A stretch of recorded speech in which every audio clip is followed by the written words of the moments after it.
Whether you're a boxer, MMA fighter, or just training like one, speed, strength, and endurance are everything. In this video, we'll break down the 5 most effective bodyweight exercises every martial artist should master. No equipment, no excuses.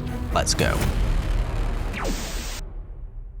Welcome to the video, guys. In this one, I'm going to be breaking down 5 of what I believe are the most effective exercises, bodyweight only, for a martial artist to use to develop things like speed, agility, explosiveness, and all of those traits that we really want and we really desire. Now, the reason I wanted to make this is because I see so many people in martial arts really overcomplicating their training, and they're looking for all of these really advanced methods of different things to do when they're really not necessary. Now, many people often fall on either one of 2 poles, right, where they're a bit too obsessed with just technical work. And you often get this in a lot of traditional martial arts schools. And the conditioning that they do will tend to be something like 10 push-ups at the beginning of a class, and that's really it. And so they need a little bit more conditioning, but then you also get the other side where people focus way too heavily on conditioning and don't have any technique. And I think we need to fall somewhere in the middle of that, where we've got nice technique, but we're also well conditioned for our martial arts training. Now, you might have seen me speak about some of the explosive bodyweight circuits that I like to do, that I believe have really helped me in conjunction with my martial arts technique work. But in this video, I basically wanted to make it, if I was just given only 5 exercises that I could do for the rest of my life to support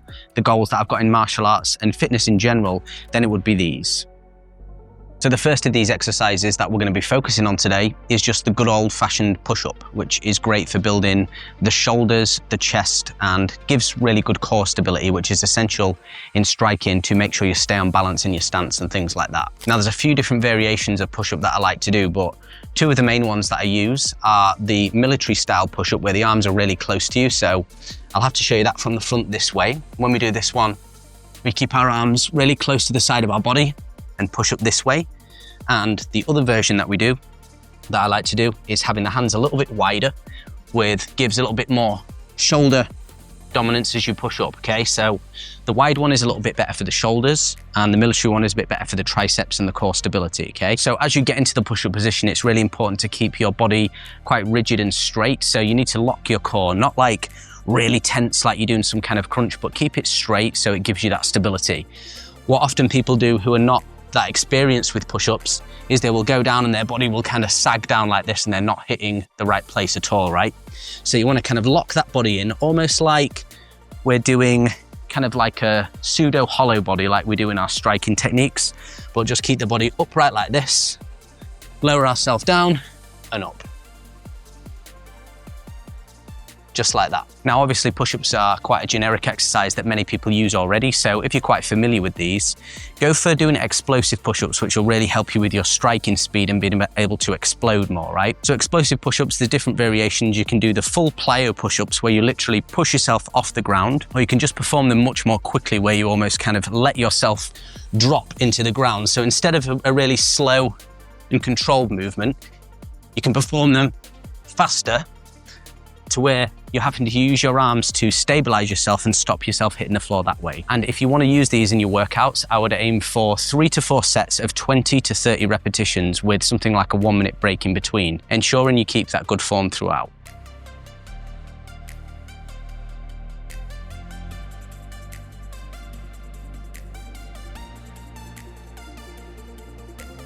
So the next exercise that I'm going to be demonstrating is the pull-up, which is great for developing your back, arms, and your grip strength. And that's great for grappling, but also for striking power and stuff like that as well. Don't worry if you can't do full pull-ups yet. You can do the assisted ones using a resistance band around your knees. And this is the only exercise that needs any equipment, you could say. So obviously I'm at this park doing this now, but you can even do it on a tree or something like that if you want as well. So there's no excuses not to get the exercise done. So there's many different variations of the pull-up, but the one I like the best is the wide grip. I find that this is best for everything I'm trying to develop, basically. So I do these in my strength training, but also this is very good for developing width and strength in the back for your striking techniques. Right, so when you are hung on the bar, the thing that you want to do is not use any momentum, because a lot of people, when they're not familiar with these, will start to swing and things like that. So the way I like to do them in the wide grip position is just try to isolate your body, so you're using only the necessary muscles of the back, and then from here, pull up and then down again. See how my body isn't really moving when I'm doing these? You don't want to swing and use too much momentum when you're doing them. So for pull-ups, I would recommend 3 sets to failure. And like I already mentioned, many people struggle with pull-ups. It is a bit more of an advanced exercise. So if you can't do them, you can do them assisted with a resistance band, or some gyms even have one of those machines where there's like a rest underneath your knees to assist you. But you want to work your way up to doing the full variation.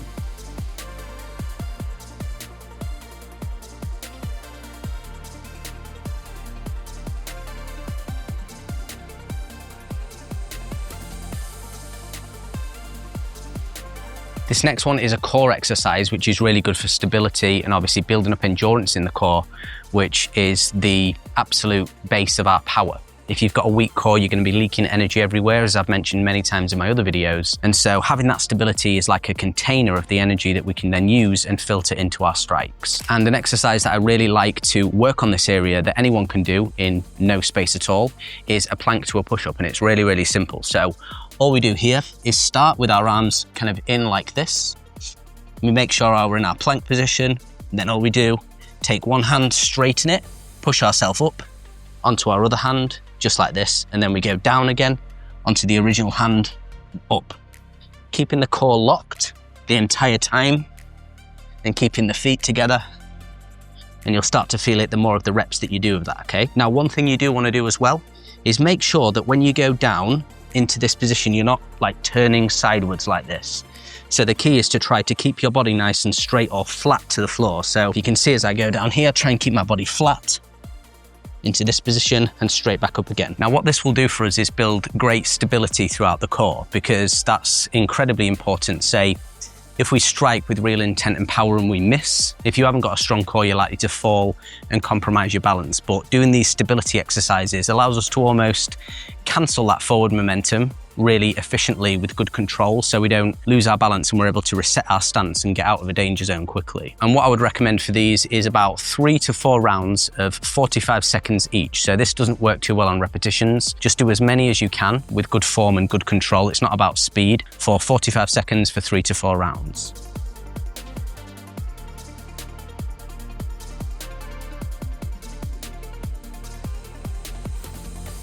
Now, you've probably heard me say in almost all of my videos before about how striking power is first generated from the legs and then comes through the rest of our body into the strike. So obviously having strong and explosive legs is very important for this. Now, many people mistakenly think that doing things like squats and stuff, like slow squats with loads of weight, is the way to develop this, but that same strength does not exactly translate into power in the same way as this exercise I'm going to show you. So the way that I like to do these is I first start about just kind of past shoulder width with my legs, okay? With my hands on my hips. And the reason I put my hands on my hips is because it allows you not to cheat the movement. So you're not doing like a big swing and jump where you're not really using the legs as much as you could. So we want to get full stimulation of the muscles on those legs. And in order to do that, we basically isolate the hands. Keep your core nice and tight. And as you go into your squat, you want to keep your back relatively straight as you go down. Do not bend down like this, okay? Go down into this type of position here. And then what I do instead of what a lot of people do is most people will just kind of jump and relax. I like to jump up and straighten my legs and point my toes because it gives just a little bit of extra stimulation and acceleration upwards on the legs, which is really good for your explosiveness. So the way that looks is like this. I will squat down here and I'll jump and straighten those legs and drop straight back down again and do another one. What you don't want to do is do one of the repetitions, then drop and wait too long between it. That's a mistake that many people make, is they'll do, say, a squat jump, then they reset and do another one like this, okay? You want to make it quite fluid, so you're just doing 1, 2, 3. And also, jump from the floor. So don't stand up and then jump, which is a subtle cheat that many people do as well. Make sure in your deep squat position, this is the position that you jump from, so you get the full stimulation on those legs as you rise upwards. And just before moving on, I'll highlight a variation of these that I like to do as well that's really, really good for targeting just one of the legs, okay? So instead of having our legs like this, we actually start in more kind of like a stilted stance, a little bit like a lunge.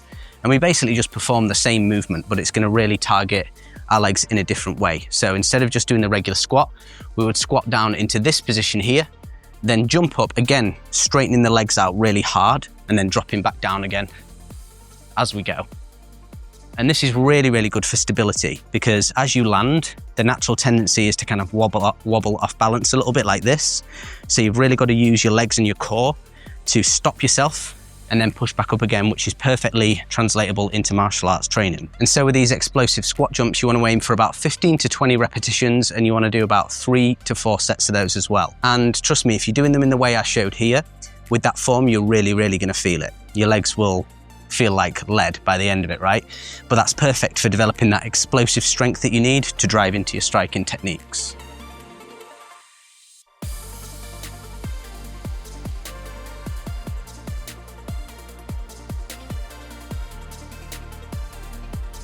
And the last exercise in this list is the one everybody either loves or everyone hates, and it's the burpee. The burpee has got a bit of everything, so you could say it's like the ultimate conditioning exercise. Burpees obviously have numerous benefits for the associated muscles involved, but are great for building stamina. And because of that as well, you also kind of get like a mental toughness aspect where you just have to keep going. And these are a move that I've just been doing for absolutely years. There's a couple of different variations that I'll show you. So I believe the way that burpee is traditionally taught is to start in this position, obviously the push-up or high plank position, and then you drop down into a push-up like an explosive push-up. You push back up straight away, then you shoot the legs in and then jump into the air like this. And obviously you can add different variations like tucking the knees up and stuff like that, but for the sake of this, we'll just stick with that one. Now, the main thing with these that you want to aim for is fluidity in the movement, because a lot of people do them in sort of stilted steps when they're not used to it. And that's fine when you're still learning it, but you want to aim to build it up from there, because the faster you can do the movement, the more efficient it is. And actually, although you're doing kind of like a harder variation, it uses less energy, which is something that is perfectly translated into martial arts training as well. So if someone was to do it stilted, it's kind of like this. They go like this, they drop down, up, and jump like this. And you see it's all in these little stages with these minute pauses in between, which is where energy is being lost. When you get better at the movement and you can do it with more fluidity and you're more familiar with it, it would look more like this. See how I just drop down and it all sort of takes place in one go. And so that's a demonstration of how the burpee is done traditionally with the push-up and the full movement. But sometimes when I'm doing a workout, especially in a circuit when there's lots of other exercises that I'm doing that have also pre-fatigued me, I will actually take that push-up out, but I'm still getting the explosive benefits for the core of that squat thrust part of the movement. So instead of doing the push-up part, you just shoot your legs back, up, and then get straight into the air that way. And that's a really good fast variation as well. You can do those obviously much faster than dropping down into the push-up because you've taken that element out of it, and those are really beneficial too. And I think every martial artist should get familiar with burpees and start including them into the routine. So if you want to do these, I would do 5 sets of 10 to 15 reps with a minute break in between. Sounds like quite a lot, but again, the more familiar that you get with the move, kind of the easier it becomes and the more efficient it becomes. And they're just such a good tool for developing all-round performance.